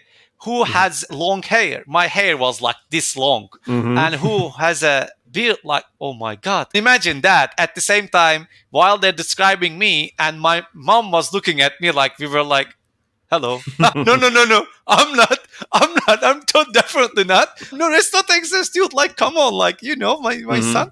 And worst of all, they play role-playing games like Dungeons and Dragons, and here's the cover of the book. No, not like that, but close to that. Like, and they learned about role-play games, and they said that kids were playing role-play games, and more interestingly, forget me if I'm giving the dates wrong, not even a year later, in between, and these things are still going on, some kid jump out from the window and just suicide. Okay. And then again, they found that person's playing role-play game. And then the role-play games all of a sudden become targeted. The first thing is the metal music. And there is an Akmar passage, the passage called named Akmar. The place were really related with the old music, any kind of music actually. It's still an important place in Kadıköy, in the Asian side. The police raided that place and they collect all the fanzines, all the metal music related stuff. There is a video, I will send it to you, but it's so funny. They don't know what they're looking for, right? Because these t-shirts were already been there for ages. Now why they become problem? Because they're just t-shirts. They're not collecting the t-shirts, but they're looking for something. But they don't know what they're looking. So people got arrested and then released. And then like for a year, when you're walking in the Beyoğlu, in the Istiklal, or when you're in the common places in the Kadıköy, in the Asian side, police were constantly calling you like, shh, come, young man. Okay, identity police. Okay, yeah, you can go. And you're going like a 10 meter, another police is calling you. Dude, what the hell? What can I do? This is me and I'm not doing anything. And the worst, they said that they're killing cats. Do you know that? They said that as a person, they're also killing cats. So careful with the cats. One of my friend's house get invaded by the police. Metalheads, both of them. They were living together. They looked their garbages and they found some bones. And they said, see, you kill the cats and you eat them. You are demonic creatures and they're taking away. And then they test the bones. And of course, it's belonged to a chicken. But this happened. Like, I mean, you can't believe what just happened, but it happened. But dude, like, why I've been in sailing? I just eat the chicken just because you look like a metal hat. And they just take you away because they think that you're a satanic person and you're killing cats because of someone said so. Where they found the idea of killing a cat? Oh my God. Who thinks about that? It's pretty interesting. I do remember one thing that strikes me is it's Islam, but the Satanism bit could be like one-to-one would happen in a Catholic country, in Poland. And in many ways it did. Thankfully, we didn't have a murder and a suicide. Lovely. But the general vibe was similar.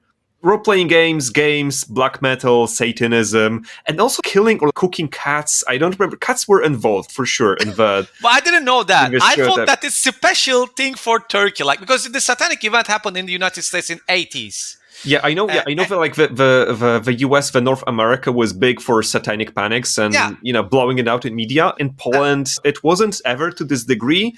I know that one of my friend in 80s, or I know it had to be 90s because there were no role playing games in Poland in the 80s. But in the 90s, I think late 90s, they were running games for a local home for the elderly, or they were just playing there, or something like that.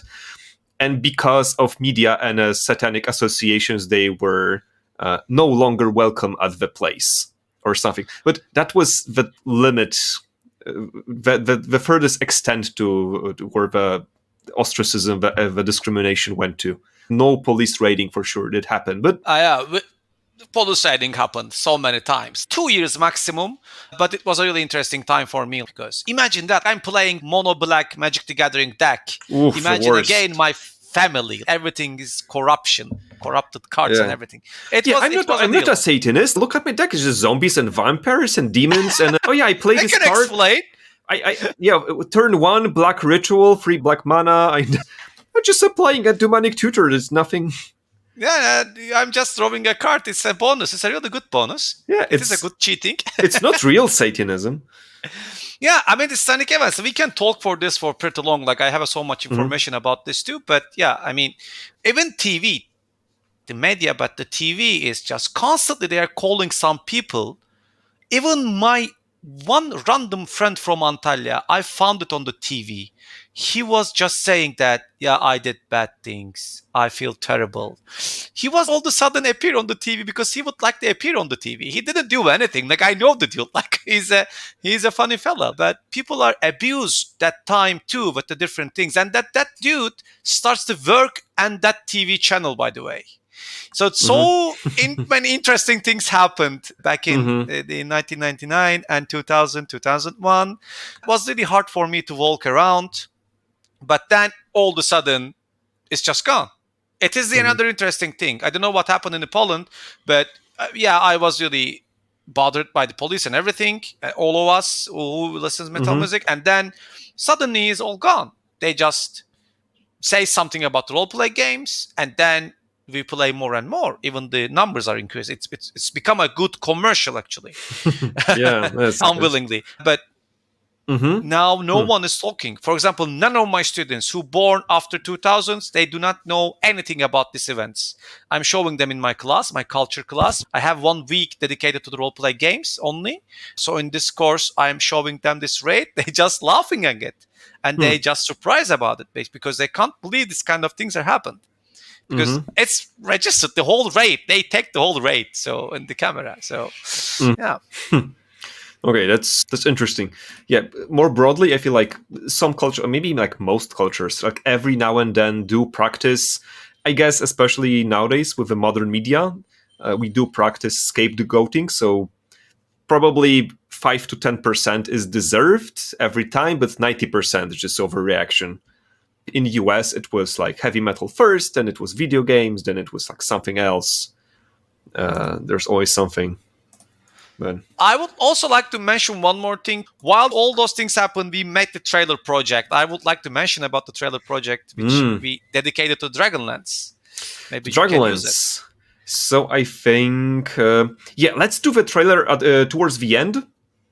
Sure. Which is nearing when we're talking about the media. For now, we did talk a little bit about a typical game. Are there some common settings and common themes that in Turkey are well loved and every player knows them and probably has played them at least once? As a role-play game again? Yeah, as tabletop role-playing games. I mean, again, till 2005, till 4th edition, everybody definitely, undoubtedly play Forgotten Realms, Dragonlance. Yeah, these are the main two. Very, very mainly. If you need to give the 50% percentages, the followed up by these are the 100% inevitable. Then maybe like a 70% with the Ravenloft setting. Of course, it was popular in Turkey too. Being a DM, so many Ravenloft games. World of Darkness with the Ravenloft, of course. But the World of Darkness is a setting, but with the setting, like you can do anything. Again, I said it before, but the Vampire, the Masquerade is a really, really popular. It was. Setting-wise, we played Dark Sun, but it's like maybe 30% or something like that. Okay. Played Star Wars a lot. Nearly every single Star Wars setting and the rule book, I always got all of them. Every single one of them been played, I definitely believe. For a year, StarCraft really popular. With the alternative system, they made the StarCraft box set. So since we were really huge, dedicated StarCraft players, as a PC game players, it was a huge deal. My campaign took like 6 months, where they were died, unfortunately, in an infested Zerg planet. Yeah, don't go there. Don't accept that mission. It's not going end. Dude, infested Terrans, you don't want to be part of them. Unless you are playing as the Zerg. Yeah, of course. Of course. And Lord of the Rings played a lot for a time. And especially, of course, after 2001, the movies, again, it's reappeared. After the movies affecting people to buy some Lord of the Rings miniature too for the Warhammer, the Lord of the Rings version of it. What else? Setting. I'm thinking. You mentioned Cyberpunk was a huge deal for a while. Cyberpunk being played. And then people learn about the more diesel punks. And we played so many post-apocalyptic stuff. Okay. Post-apocalyptic stuff is still very, it's likable. You mentioned that you played Warhammer a lot, both fantasy and 40k. Yeah. But you didn't mention you played Warhammer Fantasy Roleplay, the tabletop. Yeah, I played the 2nd edition, I guess, again, with the percentage way of ruling system was. There was a percentages we are counting. The setting is mostly the same. Still. Yeah, okay. I didn't know the first one. I just played the second one, and that's it. Yeah. Okay. Was it popular in Turkey overall, No. Warhammer? Okay. I seen 2 rule books. Okay. Okay. Again, the numbers are really small. Again, you cannot compare the amount of people in Germany, in Poland, right? Mm-hmm.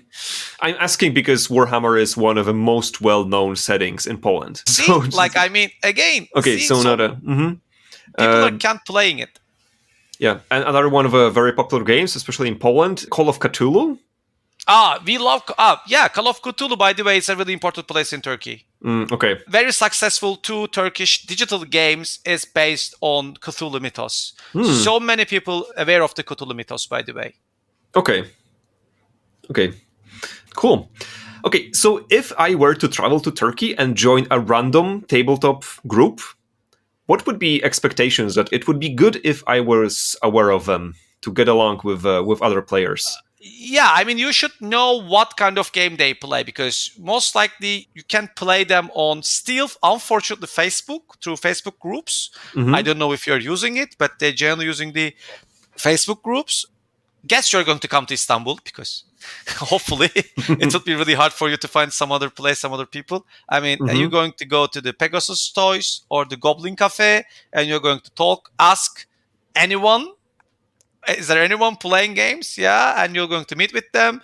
And most likely they're playing at their homes. They're not playing in the public places because it's not suitable. You have to meet with them. Like, I really don't know. It's a really hard question. I don't know what they're playing. Like, I don't know the level of their knowledge about the game. I also don't know. It might be one of those questions that's hard to say. Unless you have played in multiple cultures, it's hard to evaluate your own. Yeah, of course. Yeah, when I talked with Marie from Germany, she's like, I didn't think myself as an orderly person, but then I met people with other countries, and yes, yes, Germans are orderly. Yeah, of course. Okay. So I think I have a general understanding of a typical game and what to expect. So, some stereotypes or archetypes, specifically NPCs. I don't have a strong image of a Turkish person. If I was asked to include a Turkish NPC in a role-playing game, I would probably have to do some research first, because I wouldn't know what to do. I guess I would create a standard Islamic character and then make him more Western. That's it, probably. That's the limit of my understanding. So yeah, the question is, which era? I mean, you're talking about the Turkish person, or you're talking about the Ottoman era, or you're talking about the Seljuk era, or you're talking about the Asia era? Which era Turks you are mentioning? Okay. And then according to that, we can create a stereotype. Most well-known version of the Ottoman Turks, Yenisseris, generally well-known as a soldier, appearance. Most of the digital games are used that. And if you're looking for the more like the 19th century version of them, you also have a specific tip with the fez hat in their hats. So, and if you're going to the modern time, you also have me. So which one and which period of time? So so let's start with modern times. What would a typical, give me some Turkish NPCs. What kind of descriptions you want? I can give you myself. People around me. Okay. But if you go to Anatolia, even clothing might change. It would be more living in the city. Are they living in the towns or villages? If they're living in the village. Okay, so modern is pretty typical normal people, roughly. I can give you again stereotyping stuff. They're swearing worldwide. You are famous for coffee. The coffee. They're drinking coffee a lot. They're smoking cigarettes a lot. They're liking football a lot. Okay. Again, the national traits that I can give you so far. I see. Males are swearing a lot. Depends on the culture, of course. But if you're talking about the approximate, swearing is pretty common. And our swearing words are pretty nasty. It's not like an English language or German language. They're pretty sweet. In Turkish, swearing things is a deal, by the way. You can Google for it.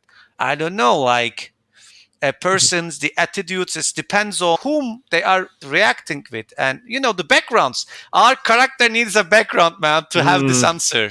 If it's more Western, it's different than the Eastern, right? It's their attitude is going to be different against the world because where you grow up, The economy, I will constantly can tell you about the economy, by the way, till the end. The chance you have, because the economical background, it's giving you a chance to reach some stuff. As long as you have the proper education, you can have the same person, the same bird, and you can put it in somewhere else. And most probably it's turned into be more stubborn or more angry. You don't know what it's become. So that's the deal.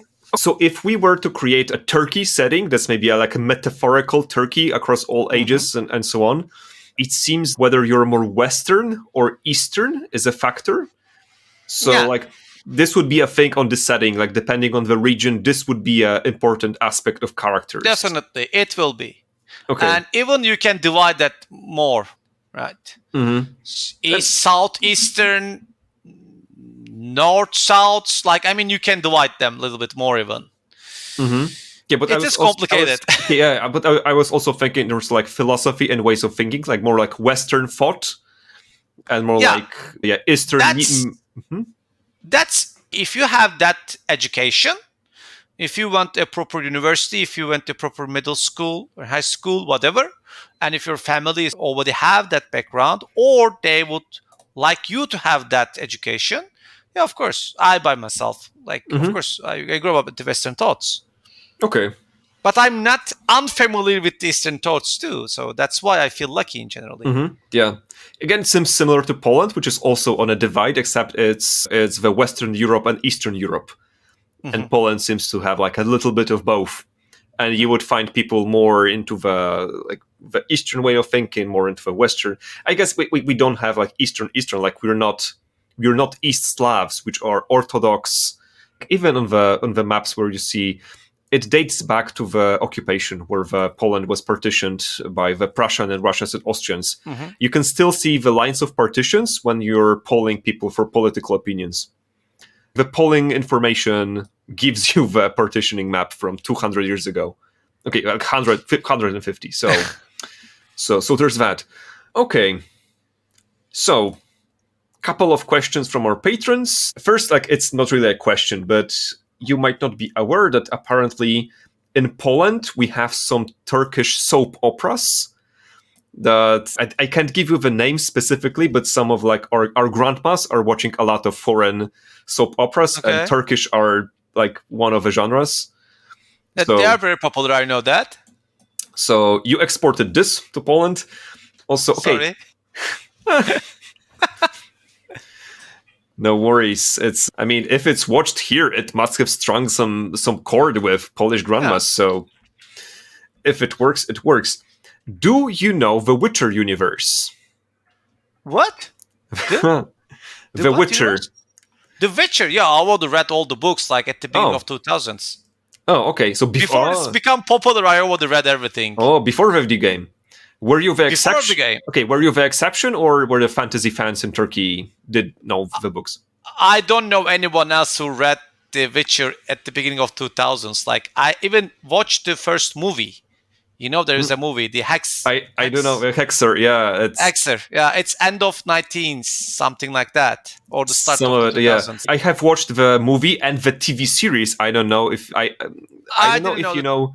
But new Netflix TV series? The older one, no, because I didn't know the older one. I just know the movie. Oh, the movie is terrible. Yeah, it is. But the thing was, back in the day, there was this idea in Polish cinema, for whatever reason, they would film footage for a TV series, and they would edit a TV series out of it, and also they would edit a cinema movie out of it, out of the same footage. and they would try to squeeze like 60% of the plot of the TV series into the movie. So usually most of the movies that came out of this method of production were just shit, absolute shit, and the TV series were hit or miss. So the original Hexer there was also some scandals in Poland about defrauding money that was supposed to go to the production of movies and TV series and whatnot. So this one's, I think this was one of the projects that suffered. So it had less money than it initially assumed is going to have. So this production suffered. But yes, so the TV series is roughly okay. and the movie is just I'm sorry. If you it were is. sorry for the soap operas, I'm sorry for the Hexer movie. No, I mean I was just really into the fantasy literature like back then. I am still doing stuff with the fantasy literature. I try to create my own settings and etc. So yeah, I was pretty familiar with The Witcher and play all the games. And I was the reviewer of all the games, not the first one. I wasn't working because the first game was 2007. I started to write in 2008, so I played it. I played all the games, and the third games you already know, like it's amazing. And the novels are also good too. There are also already one collection. I can't tell the writer's name, unfortunately. Sorry. He has a collection of the short stories, which is not being translated, right? Yeah, because Andrzej Sapkowski, the author, he started writing short stories. He published in the Polish fantasy magazines. Yeah. I found it. Yeah, the stories became pretty popular, and then they were published as books of short stories, and then he started writing. I think it was the late 90s. He was working on the Witcher saga, the 5 books, the main story. People who grew up with this stuff, people who were teenagers when The Witcher was coming out, people who grew up on this stuff ended up working for companies like CD Projekt Red and did the video game. Nice.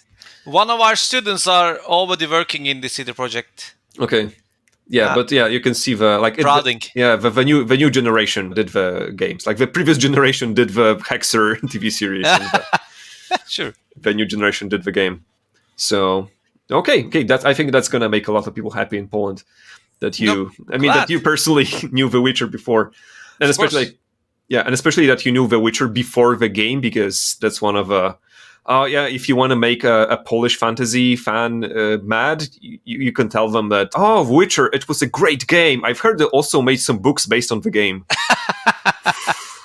It's unfortunate. It would even affect my academic career too. Like this, like. Yeah. So what else? Okay, so one of the questions is, do you ever play games that take place in the Ottoman Empire as a historical setting of sorts, or does it just not? As a role-play game? Yeah, role-playing game, like, let's play a historical campaign in a game. No, never. I mean, it's generally, as in my generation, it wasn't even an idea. Okay. Imagine that. Like, people were all full of with fantasy settings, right? They all were thinking the Balkans, Europe, like more dark themes, more dark times. It's not like the Ottoman culture is never really connected with the role-play games, at least back then. Sure. Thanks. And how do you feel about, because I feel like Turkey isn't really well represented in the Western media. It's often bunched together. So, for example, Poland is bunched up with all the other Slavs. So like Polish and Russians and Ukrainians and Belarusians are in Warhammer. You might find a Kislev faction, which is all the Slavs and also Cossacks. And Turkey, I feel like is also bunched up with other factions, including the Ottoman Empire. So in Civilization games, you would have the Ottoman Empire, which would kind of represent Turkey. Yeah, in the 4X games, starting from the Age of Empires 2, you have the representation. Generally, they have connection with gunpowder, right? Yeah. The gunpowders or the cannons, because of the siege of Constantinople, it was the huge cannons plays a really important role. Yeah, we have the representation in digital games a lot, like the Civilization games, as you said, Age of Empires games, the second game, the third game, even in the fourth, I don't remember even, because I played the fourth so little. Age of Empires 4?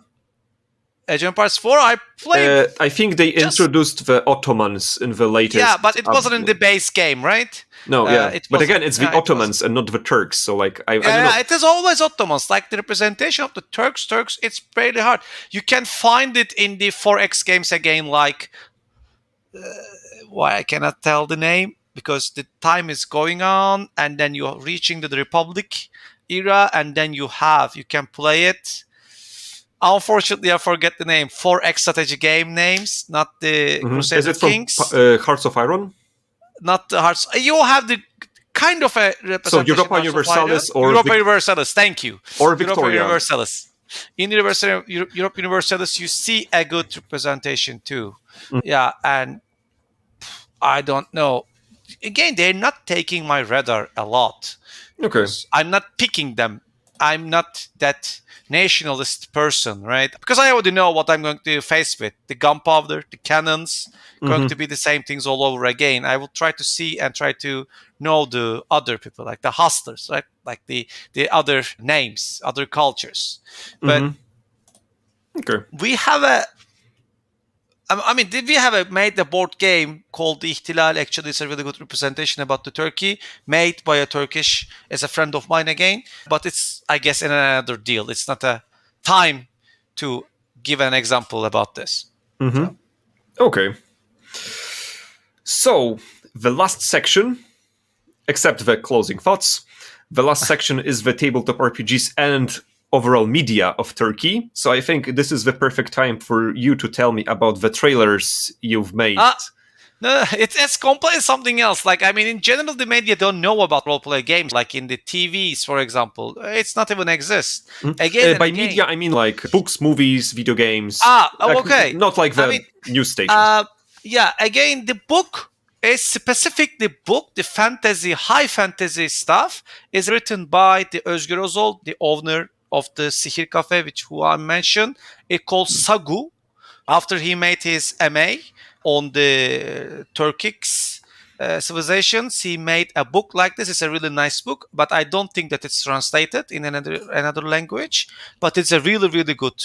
It's made by a Turkish person who's been interested with role-play games, even though being owner of the role-play game cafe, made games, digital games, and now wrote a book. It's pretty interesting. And we translated Dungeons & Dragons 3rd edition player's handbook, translated into Turkish. But it's a really, really bad translation. I mean, because we can't find... I wasn't participated in that one.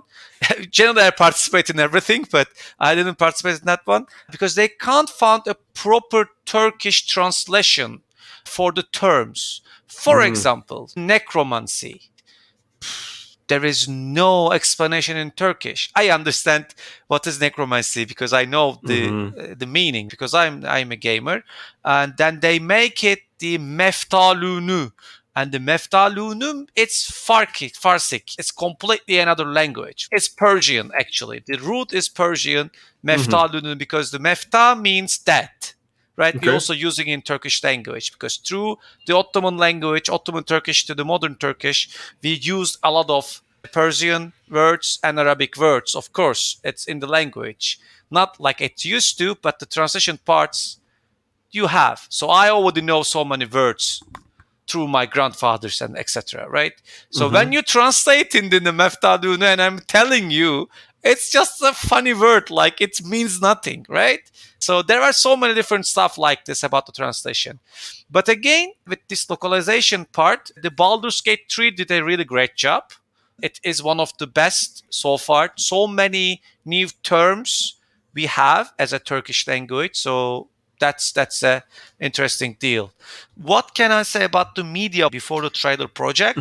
Because the trailer project is important, but because media is like, I think what interests me the most is games that were made in Turkey, games, books, movies, and especially if they, give a Turkish experience, something about Turkey that's well convened through the medium like that.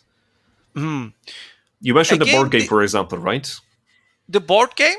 Yeah, the one that I can't pronounce or remember the name. Yeah, of course. The board game is İhtilal. It's made one of my friends again. As I mentioned, in the 1950s, when Turkey became a multi-parliamentary system, you're literally playing in that era.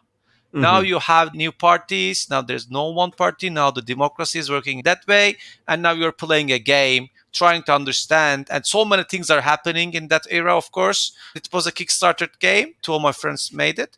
And then they get kicked. There was a small amount of money already, and they made a game and now make a renew version of it. And they even make an expansion pack. It is the one thing.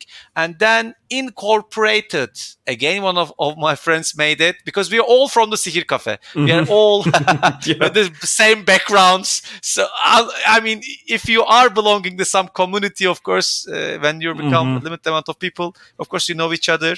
He made incorporated because his job was basically about the money, right? He was a financial person. He was just looking after someone else's money kind of stuff. I don't know what the proper term to say it. And he made a game like this, and it was the first game, had a booth in Spiel in Essen. Right, there's a board game festival in Essen. The board game convention, huge, I guess, so we don't know. Each year they're making it. It was the first booth, and there was a good grading on the Board Game Geek too. We don't have any role-play game setting. Yes, we all have our own small games, but we don't. And then I would like to show you gladly. This is directly related. That's why I try to bring this. They made these. It's reflecting, right? They are campaign settings, and now they are making their own worlds, different tiers, and etc. They are making their own campaign settings. They made a really good Kickstarter. They completely made by Turkish developers. They are still having upcoming books. They kickstarted 3 times at 3 different projects. Started with the 5th edition supplement settings and etc. So this might be a thing that you're looking for. Maybe. Mate. I'm looking for an artifact in my room, and when I'm seeing an artifact, I'm saying, oh, we have this and we have that. The games, the Keloğlan as one of the important name, and then the Tulip Warriors, Lale Savaşçıları is the game. I mean, so far we made it. It's an amazing, amazing game.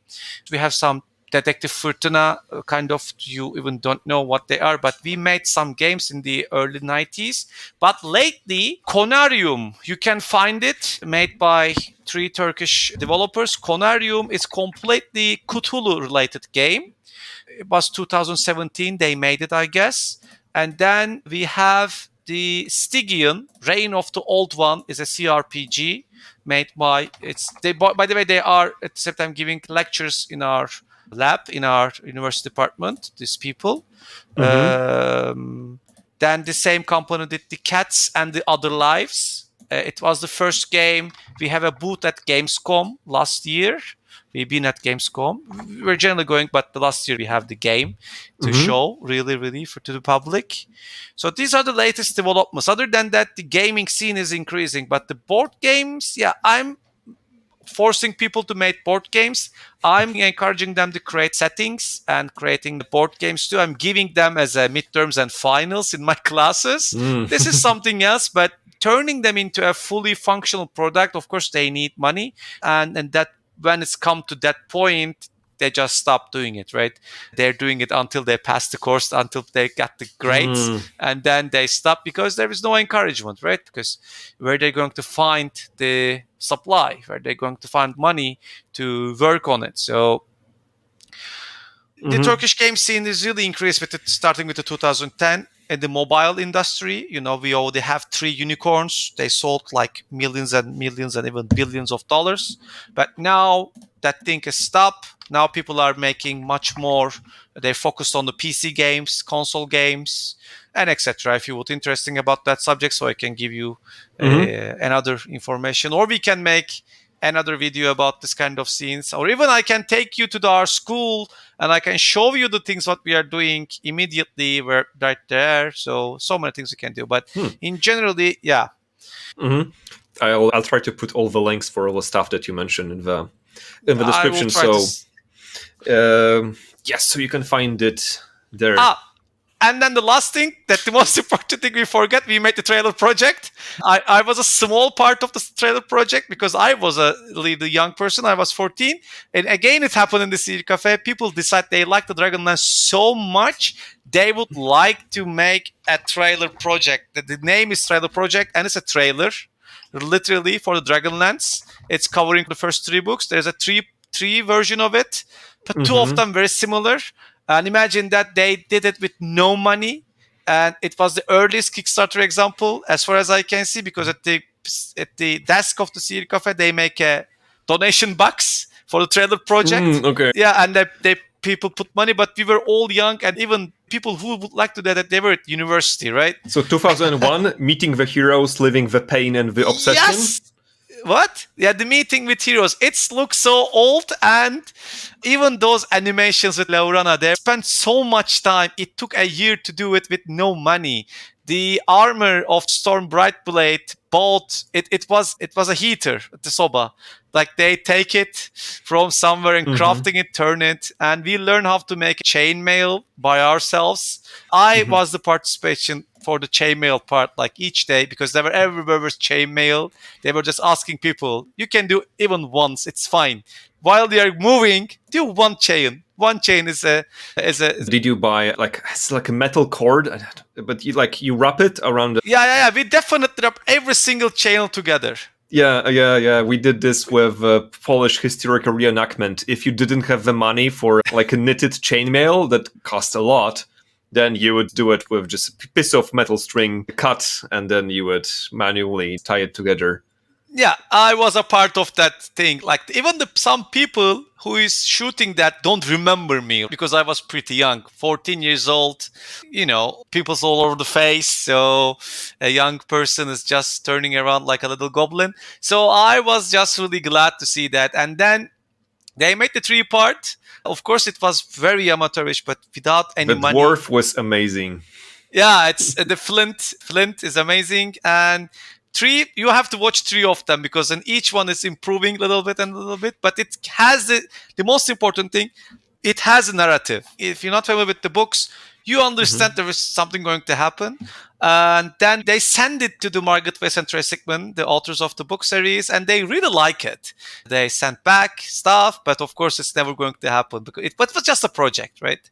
And the people who plays in that, some of them, for example, the person who's playing the Karamon, he's at the same time the first magic judge in Turkey, and he's doing the judge things in the Magic the Gathering. So everyone and everywhere together. So they're still in this community one way or another. Not all of them, but yeah. So yeah, it was a thing. So we did it. It's really amazing. Like we didn't expect from us to do that huge kind of stuff. Even now, no one is trying to do something like this, right? Fact, we have so many equipment, but we are not even trying. So, yeah. Any closing thoughts? About tabletop RPGs, Turkey? Like anything we didn't mention that you would like to mention? That's interesting. I don't know. Things been changed. It was to summer things up in generally. It was a huge deal in the 90s. We played a lot, but again, it might be only huge for me because we were a small amount of people who knows about role-play games. 50, maybe 100, but maximum 100 of people. Let's say 200. Like it's still so few people were interested with the subject. And then we tried to spread it. And then, the falling.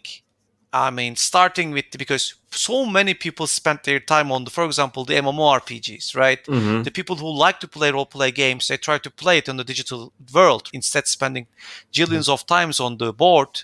No, on the table, they would like to play the games. For example, World of Warcraft, it's affecting a lot. So many people play World of Warcraft in Turkey in between 2004 and 2009, a lot. And that time, they were the people who's interested with role-play games, right? Then again, until 2014, until the 5th edition, people didn't even play the 4th edition in Turkey. I would like to underline that.